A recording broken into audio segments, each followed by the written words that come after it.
نلومو نሪኦም እምበኣር ኣብ 2023 ዝወፀ ጎስት ዝተሰመየ ይኸውን እዩ። ላይፍ ብምግባር ንጀምር። እቲ ታሪክ ክጅመር ሲቲ ትበሃል መንእሰይ ጓል ኣብ ዋሽንግተን ከተማ ብመኪና ክትዘውር ንሪኣ። ብድሕሪ እዚ ዶክተር ክላውድያ ትበሃል ሰበይቲ ትድውለላ እሞ ኣልዒላ ስለ ሓንቲ ሃንደበት ዝሞተት ጓል ትነግራ። በቲ ጉዳይ ከዓ ትስንብድ። ዋላ እውን እንተዘይፈለጠታ እታ ጓል ካብቲ መውት ግዜ ሓዘና ነገረታ። ሲዲ ናይታ ጓል ህይወት ምስኣ ተመሳሳሊ ስለ ዝኾነ ማለት ከዓ ዕድሚኤን ከማን ከይተረፈ ተመሳሳሊ ጥርሑን ዛሕሊ ዘይብሉን ስለ ዝነበረ ንሕሳና ነገረታ። ቀፂላ ኣብ ቀረባ ግዜ ከም ዝራኸቡ ነገረታ። ብድሕሪ እዚ ኮልነር ዝተባሃለ ሰብ ኣብ ዕዳጋ ኣብ ዝነበረት ንእሽተይ ድኳን ኮፍ ኢሉ ክሸይጥ ንርኢ። ንሱ ኣብ ቀረባ ግዜ ኣፍቃሪቱ ዝጠለመቶ ክኸውን ከሎ ኤድና ንዝተባሃለት ኣብቲ ዕዳጋ ትርከብ ጓል እዚ ምስጢር ይነግራ። ንሳ እውን ንኻልእ ሰብ ተዛረበት። ኤድና ኣብቲ ቦታ ናይ ኣትክልቲ መሸጢ ቦታ ኣለዋ።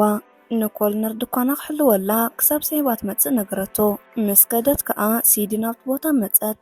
ንምግዛእ እውን ነቶም ዕምባባታት ክትሪኦም ጀመረት። ኮል ከዓ ምስ ረኣያ ናብ ኣብ ብምኻድ ትደልየ ነገር ይሓታ። ንሳ እውን ሓደ ተኽሊ መረፀት። ግን ብዙሕ ግዜ ኣብ ገዛ ስለ ዘይትህሉ ንተኽልታት መዓልታዊ ማይ ምስታይ ዘይደሊ ተኽሊ ንክህባ ነገረቶ። ብድሕሪ እዚ ነቲ ተኽሊ እናሸጠላ ከሎ ግን ክትድርቀያሉ ስለ ዝሓሰበ ንክሸጠላ ደስ ከም ዘይበሎ ይነግራ። ንሳ ከዓ ከምኡ ምስ በላ ሓረቐት። እናተጨቃጨቁ ከለዉ ከዓ ኤድና መፀት እሞ እንታይ ከም ዝኾኑ ሓተተቶም። ቀፂላ ንሲዲ $10 ክትከፍል ነገረታ። ሲዲ ከዓ ዝተባሃለቶ ከፊላ ኸደት። ብድሕሪ እዚ ኤድና ንኮል ከይዱ ንሲዲ ክዛረባ ነገረቶ። መጀመርያ ስለዚ ጉዳይ ዋላ እንተድሓርሓረ ድሓር ግን ናብ መኪና እናጎየየ ይኸይድ። ቀፂሉ ኮል ብሓንሳእ ቡን ክሰቲ ይጋብዛ። ንሳ ከዓ ቅድሚ ደቃይቅ ይጨቃጨቁ ስለ ዝነበሩ በቲ ነገር ተገሪማ ክኸውን ከም ዘይክእል ነገረቶ። ግን ኮል ክኸይድ ክብል መሊሳ ትፅዋዕ እሞ ሓንቲ ፍንጃል ቡን ምስኡ ክትሰቲ ከም እትኽእል ነገረቶ። ብድሕሪ እዚ ናብ መኪና ይኣትሙ ብሓንሳእ ይኸዱ። ንንውሕ ዝበለ ግዜ ብሓንሳእ ድሕሪ ምፅንሖም ናብ ዝተፈላለዩ ቦታታት ይኸዱ። ንሳ ከዓ ናይ ስነ ጥበብ በዓልቲ ሞያ ከም ዝኾነትን በዚ ከዓ ኣብ ዓለም ሙሉእ ከም ትዘዋወር ነገረቶ። ንሱ እውን ብሕርሻ መፅሓፍ ይፅሕፍ ከም ዘሎ ይነግራ። ቀፂሎም ስለ ሆረር ወይ ዘፍርሕ ፊልምታት ይዕልሉ። ሲዲ ግን ንዘይምፍራሕ ስለ ዝመረፀት ዋል ሓደ ዘፍርሓ ነገር ከም ዘየለ ገለፀትሉ። ወሲኻ ምስ ኣዲኣ ኮይና ብጀልባ ገይሮም ሃገራ ከም ዝገደፈት ነገረቶ። እቲ ጉዕዞ ዘፍርሕ ዋላ እኳ እንተነበረ ኩሉ እናፈርሐ ኣዲኣ ግን ከም ዘይፈርሐትን ንሳ ከዓ ካብታ ሰዓት እቲኣ ከም ኣዲኣ ደፋር ንምዃን ከም ዝወሰነትን ሕጂ ከዓ በዚ ምኽንያት ዋላ ሓደ ነገር ከም ዘይፍርሓ ነገረቶ። ብድሕሪ እዚ ቀትርን ለይትን ብሓንሳእ እናተዘናግዑ የሕልፍዎ። ናብ ሓደ ፒያኖ ባር ድሕሪ ምኻዶም ንሳ ክደርፍ ጀመረት እሞ ንሱ እውን ክደርፍ ትጋብዞ። ብድሕሪ እዚ ልክዕ ከም ትደልዮ ዕምባባ ብዙሕ ግዜ ማይ ከይሰተየ ዝፀንሕ ሰብ ከም ዘድልያ ነገረቶ። ማለታ ብዙሕ ግዜ ካብ ሃገራ ወፃኢ ስለ ዝኾነት ሕጂ ከዓ ኣብ ሂወታ ውሽጢ ወላ ሓደ ስለ ዘይብላ ኣብ ጎና ዝኸውን ሰብ ትደሊ ነበረት። ብምቕፃል ክሰዓዓሙ ንሪኦም ናብ ገዛ ምስ ሰፋነዋ ከዓ ብሓንሳብ ይሓድሩ። ተመሊሱ ናብ ገዝኡ ብምኻድ ነብኡን ነዲኡን ብዛዕባ ይነግሮም። ንሶም እውን ይሕጎሱ። ሓፍቱ ማዲ ግን ኩሉ ግዜ ስለ ዘይኮነሉ ነዚኣ እውን ክስእና ከም ዝኾነ ገመተት። ንሱ ግን ንቤተሰቡ ናቱ ሓቀኛ ጓል ንሳ ክትከውን ከም እትኽእል ይነግሮም። ስድርኡ ንኩል ፅቡቕ ነገር ብምምናይ ብኩሉ ነገር ይድግፍዎ። ኣብ ዝቕፅሉ መዓልታት መልእኽቲ ብፅሑፍ ዋላ እንተለኣኸላ ንሳ ግን ወላ ሓደ መልሲ ክትህቦ ኣይከኣለትን። ኣቦኡ ከዓ ንዘይምምላሳ ምኽንያት ክኾኑ ዝኽእሉ ብዙሓት ግምታት የቕርበሉ። ማዲ ግን ሰይዳ እውን ከም ዝገደፈቶ ተዛረበት። ብድሕሪ እዚ ናይ መተንፈሲ ንብረቱ ኣብቲ ወርሳ ውሽጢ ከም ዝገደፎ ይዝክር። ስለዚ ከዓ ኣብ ካልእ ንብረቱ ክገብሮ ከሎ ኣብኡ እውን መከታተሊ መሳርሒ ኣቐሚጡ ስለ ዝነበረ ኣበይ ከም ዘላ ንምፍላጥ ይፍትን። ብምቕፃል ኣብ ለንደን ውሽጢ ከም ዘላ ይርዳእ። ወለዱ እውን ኣብ ለንደን ከይዱ ሰርፕራይዝ ንክገብራ ነገርዎ። ማዲ ግን ነዚ ሓሳብ ኣይደገፈቶን። ተሳዒሩ ከም ዝምለስ እውን ሓሰበት። ወለዱ ግን ንምኻዱ ይድግፍዎ። ኣብ ዝቕፅል ትዕዝብትና ናብ ለንደን ኣብ ጉዕዞ ከሎ ንዕዘብ። ኣብ ሰዓቱ ከዓ ኣብ ለንደን ይበፅሕ ኮይኑ ግን ናብ ዘላቶ ቦታ እናተኸታተለ ኣብ ዝኸደሉ ዝነበረ ሰዓት ናብ ፀልማት ቦታ ይበፅሕ። በዚ ከዓ ብዘይፍለጡ ሰባት ይዕገት። ቀፂሎም እቶም ዝሓዝዎ ንሰባት ብዘሳቅይሉ ዝመስል ብሓደገኛ ደቀቕቲ ሓሳብ ዝተመልአ ገዛ ይበራበር። ዝምርምሮ ዘሎ ሰብ ከዓ ኮል ታክስ መኒዩ እናበለ ደጋጊሙ ይዛረቦ። ኮይኑ ከዓ ኮል ኣነ ሓረስታየ ኢሉ ይምልስ። ልካ ከሳቀይዎ ክጅምሩ ክብሉ ከዓ ሲዲ ሽጉጥ ሒዛ መፀት። ኣብቶም ዝዓገትዎ ሰባት ከዓ ክትኩስ ንዕዘብ። ቀፂሎም ኣብ ዝወፅሉ ዝነበሩ እዋን እቲ ናይ ሓደጋ ግዜ ድምፂ ይገብር። ኮል ከዓ ናይ ስነ ጥበብ በዓልቲ ሞያየ ኢላ ሓስያቱ ስለ ዝነበረት ከምዚ ኮይና ምስ ረኣያ ይስንብድ። ሲዲ ንሲአይኤ ትሰርሕ ኤጀንት ነበረት። ብድሕሪ እዚ ተኽሲ ይጅመር እሞ ንኮል ከዓ ሽጉጥ ሃበቶ። ኮል ዋላ እውን ናብቶም ሰባት እንተዘይተኮሰ ንነብሱ ግን ይከላኸለሉ።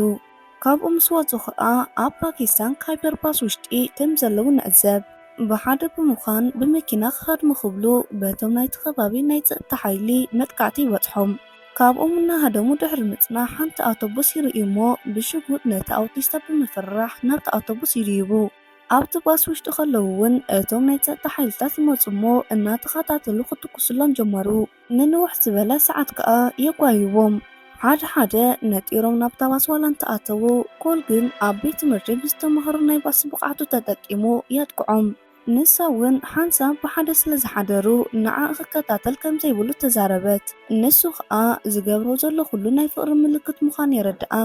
ብድሕሪ እዚ ነቶም ዝጎይዎም ዝነበሩ ሰብ መኪናን ሰብ ሞቶን ንኩሎም የወግድዎም። ቀፂሉ እታ ባስ ስለ ዝተበላሸወት ጠጠው ይብሉ። ሲዲ ከዓ ብእግሮም ክኸዱ ከም ዘለዎም ነገረቶ። ብድሕሪ እዚ ናብቲ በዓቲ ንመለስ እሞ ብድሕሪ መልእኽቲ ዘሎ ሌቪክ ዝተባሃለ ሰብ ንርኢ። እዚ ሰብ ካብ ታክስማን ዝደልይ ፓስወርድ ነበረ። በዚ ከዓ ኮል ንታክስማን ነቲ ፓስወርድ ከምዝኣሎም ዝኽእል ሰብ ይፈልጥ ኢሎም ይግምቱ። እቲ ሰብ ከዓ ነቶም ሰራሕተኛታት ንታክሲማን ዘምፅኣሉ ሰብ $1,000,000 ክኸፍሎ ምዃኑ ይነግሮም። ብተመሳሳሊ ሲዲ ምስ ኮል ሚንጎራ ዝበሃል ቦታ ይበፅሑ። ኣብቲ ቦታ ከም ሓላፊ ዝርአ ምስ ማርክ ዝበሃል ሰብ ተራኸበት። እቲ ሰብ ንሲዲ ምስ ረኸባ ይስዕማ። ቀፂሎም ብዛዕባ ናይ ምዕራባዊ ገምገም ባሕሪ ናይ ምጥፋእ ዓቕሚ ዘለዎ ኣስታክ ዝተባሃለ ባዮኬሚካል ኣፅዋር ይዘራርቡ። ኣብቲ በዓቲ ዝነበረትሉ ኣስቴክ ዝተባሃለ ኣፅዋር ንምውሳድ ከም ዝኾነ ተዛሪባ ንኮል ንምድሓኑን ካልኣይ ዕላማ ከም ዝኾነ ተዛረበት። ንማርከን ከዓ ንኮል ንኣሜሪካ ብሰላም ንክመልሶ ከም ትደሊ ነገረቶ። ንሱ እውን በቲ ሓሳብ ኣይሰማማዕ። ማርክን ሴድን ተመሳሳሊ ናይ ስራሕ ሞያ ስለ ዘለዎም ቅድሚ ሕጂ ፍቑራት ነበሩ። ቀፂላ ክትከይድ ከላ ንኮል ዳግማይ ንክረኽባ ነገረቶ። ብድሕሪ እዚ ካብቲ ቦታ ኸደት። ኮይኑ ግን ድሕሪ ዝተወሰነ ግዜ ማርኮ ብሓደ ጸሊም ሰብ ብሽጉጥ ተሃሪሙ ይመውት። ንሲዲን ንኮልን ከዓ ብሽጉጥ ሒዙ ይወስዶም። እቲ ሰብ ወዲ ሰብ ምዃኑ ይዛረብ። እንዳወሰዶም ከሎ ብኻልእ ሌቪክ ብዝለኣኾ ሊፓርድ ዝተባሃለ ሰብ መጥቃዕቲ ይበፅሖም። ንሱ እውን ንሴዲን ንኮልን ብሓደ ንክኸዱ ይእዝዞም። ኮይኑ ከዓ ኣብ መኪና ውሽጢ ምስ ኣተዉ ላዮን ተባሂሉ ዝፅዋዕ ንሌፓርድ ይቐትሎ። ናይ ሌፓርድ ሬሳ ድሕሪ ምድርባዩ ነታ መኪና ንኽዝውርዋ ይእዝዞም። ድሕሪ ዝተወሰነ ግን ላዮን ይቕተል እሞ ክልቲኦም ኣብታ መኪና ኣትዮም ይሃድሙ። በታ መኪና እናኸዱ ከለዉ ከዓ ደጋጊሞም እቲ ፓስፖርት ይሓትዎ ከም ዝነበሩ ንሲዲ ይነግራ። በዚ ከዓ ሲዲ እቲ ናይቲ ኣስቴክ ፓስፖርት ስለ ዘይብሎም ክጥቀምሉ ከም ዘይኽእሉ ተረድአት። ኣብ ቀረባ ግዜ መሳርሕቱ ዝነበረት ኤድና ከም ዝቐተለታ ነገረቶ። ምክንያቱ ነቲ ፓስፖርት ረኺባቶ ነይራ። ብተወሳኺ ከዓ ምስቶም ጸላእቶም ትራኸብ ከሓዲት ነበረት። ቀፂላ ንኮል ተሃርምሞ ሃልዋ ተጥፍአ። ብድሕሪ እዚ ናይቶም ሰባት ሓዳኒት ከም ዝኾነት ከተምስል ንሪኣ። ኒኮል ታክስማን ከም ዝኾነን እቲ ፓስፖርት ከም ዘለዎም ብምንጋር ነቶም ዝደልይዋ ሰባት ወሲዳ ረከበቶ። እቶም ሰባት ከዓ ንዕኡ ኣብቲ ኣውሮፕላን ውሽጢ ብምቕማጥ ኣብ መሬት ምስ ዓለቡ ክፍሊታ ከም ዝህብዋ ይነግርዋ። ብድሕሪ እዚ ነቲ ፓስፖርት ንምርካብ ንኮል ከሳቒይዎ ይውስኑ። ሌቪክ ግን እቲ ሓላፍነት ንዋግነር ዝተባሃለ የማናይ ኢዱ ብምሕላፍ ናብቲ ኣውሮፕላን ከይኣተወ ይተርፍ። ኮይኑ ግን ብሓንሳብ ደቂሶም ዝተሰኣልዎ ስእሊ ይረኽቡ። በዚ ከዓ ንሳ በዓላ ታክሲማን ከም ዝኾነትን ኣብቲ ኣውሮፕላን ናይ ዘሎ ኣስቴክ ፓስፖርት ከም ትፈልጦ ነገረቶም። ብድሕሪ እዚ ንኩሎም ሰባት ብምጥቃዕ ንዋግነር እውን ኣዳኸመቶ። ካልእ ሰብ መፂኡ ግን ብበሊሕ ነገር ይወቅዓ። ሲዲ ግን ቀተለቶ። ኮል እውን ንኻልእ ተፀባኢኦም ይሃርሞ። ብድሕሪ እዚ ነቲ ኣስቴክ ሒዙ ብጃንጥላ ካብቲ ኣውሮፕላን ንክወርድ ነገረቶ። ንሱ ግን ንዓኣ ገዲፉ ካብቲ ኣውሮፕላን ንምኻድ ፍቓደኛ ኣይነበረን። ብድሕሪ እዚ ይሕዛ እሞ ክልቲኦም ብሓንሳብ ካብቲ ኣውሮፕላን ይነጥሩ። ድሕሪ 6 ሰዓት ኣብ ናይ የዕራብ ባሕሪ ሶኮትራ ደሴት ንሪኦም። ኮል ከዓ ስለ ኣትክልቲ ኣፀቢቑ ስለ ዝፈልጥ ንቁስላ ይሕክመላ። ብድሕሪ እዚ ካብ ድቃሳ ተስአት። ንፅባሃይቱ ድሕሪ ምዝርራቦም ኣብቲ ገምገም ባሕሪ ኮይኖም ይሰዓዓሙ። ኮይኑ ግን ናይ ዋግነር ሰባት መፂኦም የጥቅዕዎም። نسا كنا قديما زركب الوطن CIA لإخا سلزنبرت بقصبت مسارحتا أو إيبت حمو نستو صنو واغنر سبات يقتلو كوين كن واغنر نتا أستيك حيزو يهدم اتم CIA خاا بلس قداي باساجو ኣብ ካልኦት ዕዝብትና ኣብ ትቐንዲ ቤት ጽሕፈት ናይ CIA ኮፍ ኢሎም ዋንቲ ጃክሰን ብዝተባህለ ሰብ ቃለ መሕተት ክግበረሎም ንዕዘብ። ሲዲ ንዕኡ ክተድሕን ምስ ፈተነት ኣስቲክ ብምስኣና ንዕኡ ክተድሕን ዝወሰደቶ ስጉምቲ ጌጋ ምንባሩ ተዛረበት። በዚ ከዓ ሲድን ኮልን ይጨቃጭቁ። ኮል ብዘረብኣ ኣመና ይሓርቕ። ኣብ ክልቲኦም ናይ ሓሶት ዝሕብር መሳርሒ ስለዝተገበረሎም ኣብ መንጎኦም ሴክሹዋል ቴንሽን ምህላው ምልክት ይህብ።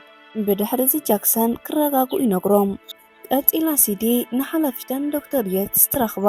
የትስ ብኣኣ ተስፋ ስለ ዘይቆረፀት ስርሓ ክትስእን ከም እትኽእል ነገረታ። ኣብ ተመሳሳሊ ግዜ ጃክሰን ሕጂ እውን ንዝከላኸለላ ዝነበረ ኮል ስለ ሲዲ ሕማቕ ተግባራት ይነግሮ። ሲዲ ቀታሊትን ሓሳቢት ሰብ ብምዃና ናይ ኤድናን ናይ ካልኦት ሰባት ስእልን የርእዮ። ኮይኑ ከዓ ናይ ኤድና ስእሊ ምስ ረኣየ ሓደ ተኽሊ ይዝክር። እዚ ተኽሊ ኤድና ነቲ ፓስፖርት ንምርካብ ዝተጠቀመትሉ ተኽሊ ምዃኑ ይዛረብ። ስለዚ ነዚ ተኽሊ ቀልጢፎም ካብቲ ኣፓርታማ ክረኽብዎ ከም ዘለዎም ይዛረብ።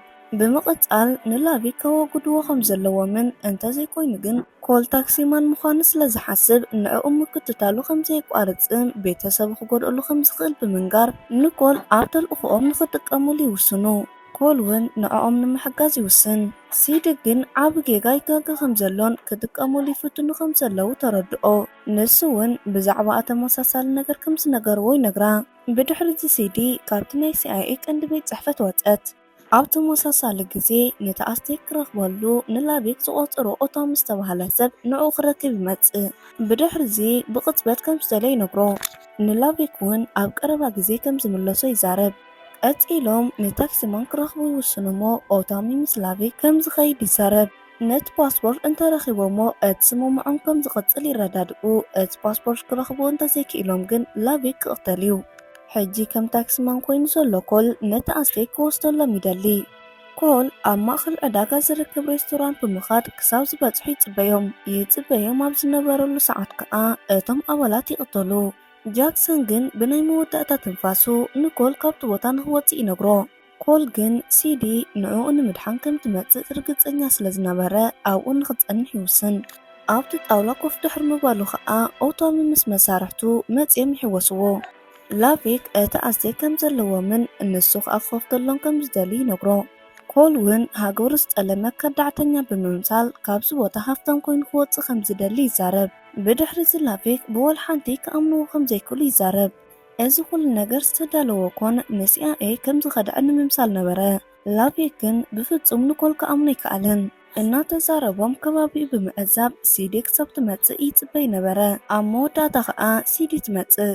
ቀፂላ ኣብቲ ቦታ ኮፍ ድሕሪ ምባላ ንሳ ታክሲማን ከም ዝኾነትን ናይቲ ዝደልይዎ ዘለዉ ፓስፖርት ከዓ ከም ዘለዋ ነገረቶም። ኦታሚ ከዓ ነቲ ገንዘብ ይልእኸላ እሞ ነታ ኣስቴክ ዝሓንስ ቦርሳ ከፈተትሎም። ልክዕ ምስ ከፈተትሎም ከዓ ላቪክ ክቐትላ ይፍትን። ኮይኑ ግን እቲ ቦታ ንሳብ ዝቆፀረቶም ሹተራት ተመሊኡ ነበረ እሞ ኩሎም ሽጉጦም የውፅኡ። ብድሕሪ እዚ ናይ ሽጉጥ ተኽሲ ይኽፈት እሞ ነቲ ኣስቴክ ንሳ ወሰደቶ። ብምቕፃል ሲዲ ምስ ኮል ነቶም ሰባት ብሓንሳብ ንምውጋድ ንግዚኡ ብሓደ ይሰርሑ። ኮል ምስ ዋግነር ክበኣስ ይጅምር። ኦታሚ ካብቲ ቦታ ንኸውፅኦ ንላቪክ ይነግሮ። ላቪክን ተኩስ ይቆትሎ። ዋግነርን ኮልን እውን ናብ ዓበይቲ ማሽናት ዘለዎ ሓደ ናይ መቆፃፀሪ ክላስ ይኣትዉ። ነንባዕሎም ኣብ ዝበኣስሉ ሰዓት ከዓ ነቲ ማሽን ይትንክፍዎ እሞ ስርሑ ይጅምር። በዚ ከዓ እቲ ህንፃ ክዘውር ጀመረ። እቲ ኩነታት ከዓ ናብ ከቢድ ምትርማስ ኣተወ። ዋግነር ምስ ኮል ኢድ ብኢድ ክበኣሱ ከለዉ ላቪክ ምስ ሲዲ ከዓ ብሽጉጥ ይታኮሱ ነበሩ። ኣብ መወዳእታ ኮል ንዋግነር ቀቲሉ ናብ በዓል ሲዲ ዘለዎ ቦታ ይመፅእ። ላቪክ ከዓ ንሲዲ ክቐትላ ተቐሪቡ ነበረ። ብድሕሪ እዚ ኮል ንላቪክ የድክዖ። ላቪክ ግን ሕጂ እውን በቲ ባእሲ ላዕለዋይ ኢድ ይሕዝ። ነቲ ኣስቴክ እውን ኣብ ኢዱ ኣተወ። ሲዲ ከዓ ናብ ላዕሊ ብምትኳስ ኣብ ልዕሊ ላቪክ ከም ዝወድቕ ገበረቶ። በዚ ከዓ ላቪክ ክመውት ከሎ ሲዲ ከዓ ነቲ ኣስቴክ ወሰደቶ። ብተወሳኺ ኮል እውን ብሂወት ነበረ። ብድሕሪ እዚ ኮል ዝተኸደነቶ ፀሊም ክዳን ከም ዘፀበቐላ ይነግራ እሞ ክልቲኦም ይሰዓዓሙ። ብምቕፃል ትዕዝብትና ሲዲ ምስ ኮል ኮይኖም ብሓንሳብ ምስ ቤተሰቡ ክምገቡ ከለዉ ንዕዘብ። ወለዱ እውን ሲዲ ምስኦም ብምህላዋ ይሕጎሱ። ማዲ እውን ኩሉ ዘሕለፍዎ ነገር ምስ ነገርዎም ብናይ ሲዲ ሓያልነት ተገረመት። ድሕሪ 3 ወርሒ ኮል ምስ ሲዲ ኣብ ፍቕራዊ ህይወት ኮይኖም ይረኣዩ።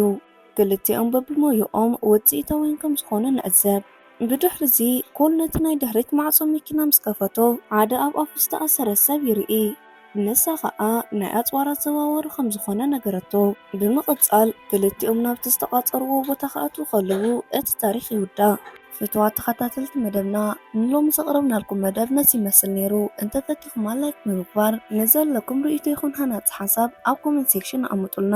ነዛ ቻነልና ሳብስክራይብ ዘይገበርኩም ሳብስክራይብ ግበሩ እናበልኩ ኣብ ቀጻሊ ብኻልእ መደብ ክሳብ ንራኸብ ሰሰናዩ።